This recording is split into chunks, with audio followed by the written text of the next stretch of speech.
Hi, I'm Dane Mosley, the Marketing Product Specialist for Hesston by Massey Ferguson and Massey Ferguson hay equipment. Today I'm going to talk to you about the 1300 series mower conditioners and how to adjust their field settings.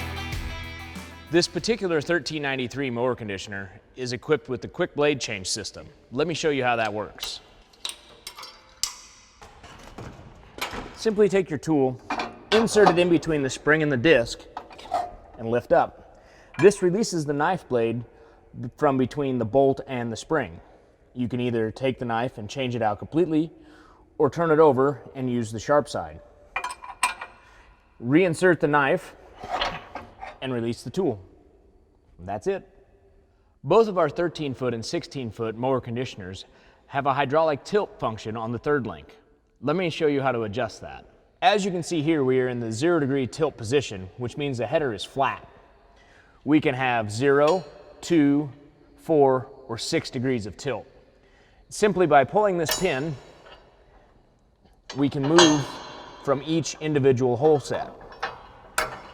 This then allows the cylinder to extend towards to where the pin stops. Just like on our SP windrower headers, we can adjust the swath board by simply pulling the pin out and moving the swath board up and down. Moving the swath board down gives us a wide, flat, even windrow. Moving the swath board up allows us to put the crop into the forming shields and adjust the windrow formation further. If you are wanting to make a narrow windrow, first move your swath board up into a higher position, and then you can adjust the width by moving the wings in and out. Simply loosen the hand nuts and move the wing to the desired location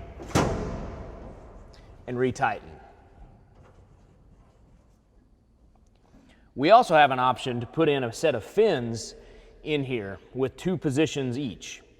The fins help distribute the crop further and make a more even windrow. Next, we are going to talk about the condition roll adjustments. We can adjust gap, timing, and tension on the rolls. On the 1393 and 1316S, we adjust the tension with hydraulics from the lift circuit, and on the smaller mowers, the 1373 and 1376, as well as the 1359, we adjust the tension with springs. The first adjustment we are going to talk about is condition roll timing. By loosening the 4 bolts on this flange that bolt to the sheave, we can move the roll back and forth. Once you move the roll all the way forwards, make a mark on both the timing flange and the sheave, and then rotate the condition roll flange all the way back. Make another mark on the same mark that you previously made so that there are 2 marks on the sheave and 1 on the flange. Ideally, we would like the mark to be centered between the 2 marks that we made on the sheave. If you are in grass or other crops where you need more scrubbing action between the 2 conditioner rolls, you can slightly advance the timing to give us more surface contact. But be aware that doing that, you may have problems with the rolls touching each other. So if you do this, be careful and run the machine slowly on the first startup. After you've positioned your roll where you desire it, tighten the bolts back down. The second adjustment we can make on the conditioners is gap. We adjust that here with this stop nut and jam nut. The conditioner roll gap out of the factory is set at 1/8 of an inch. We do not recommend going below this set point. To adjust, first break the jam nut loose, and then you can turn the stop nut to tighten or loosen as needed. Every full revolution of the stop nut adjusts the roll gap by 1/16 of an inch. Make sure you do the adjustment on both sides equally. The third adjustment we can make to the conditioning system is conditioner roll tension. We do this, as I said before, with a pair of hydraulic cylinders and an accumulator. Now I'm going to show you how to charge the system. The first thing you want to do is lift the header all the way up and then lock the system out with these valves. Because the lift circuit is locked out, the only place the hydraulic pressure can go is either into the conditioner roll circuit or back to the tractor. So as we turn this knob, we will not cause the header to go up and down. We then apply pressure to the system with the tractor by putting the remote in the raised position. Open the knob until pressure starts to climb in the valve. When you reach the desired pressure, close the valve up again. The color-coded dial makes it easy to see where the preferred area to run the pressure is. For the off season, we recommend bleeding off the pressure on the tensioning system. To do this, first lower the mower to the ground and then simply turn the knob to release the pressure until the needle reads 0 and then close the valve.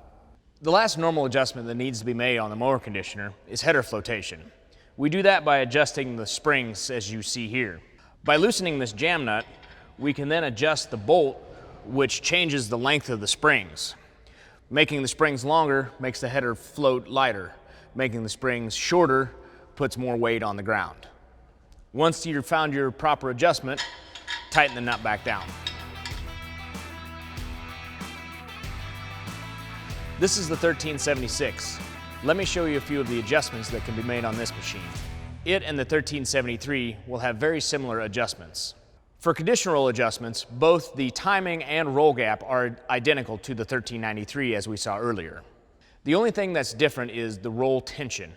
On the 1373 and 1376, we use a spring versus the hydraulics that we use on the 1393. This spring underneath the hood adjusts the conditional roll tension. We change the tension on the conditional roll spring by first removing this clip and then adjusting this bolt in or out to provide the proper tension. Make sure that you make the same adjustments on both sides of the mower. This is the turnbuckle adjustment for header tilt. We tilt the header lower to the ground for a closer cut and further away for a higher cut. We also have a hydraulic option as we saw in the 1393. Over here on the right side of the mower is where we adjust the swath board. The adjustment is the same for a 1376 or a 1373. Simply pull the lever towards you and then adjust the swath board to whatever your desired position is and release it till the pin hits a detent. The last adjustment to make is your swath width. You can set it to any one of these 4 positions as you see here. For more information on the 1300 series mower conditioners or any of our other hay equipment, please visit your local Hesston by Massey Ferguson dealer or go to masseyferguson.us.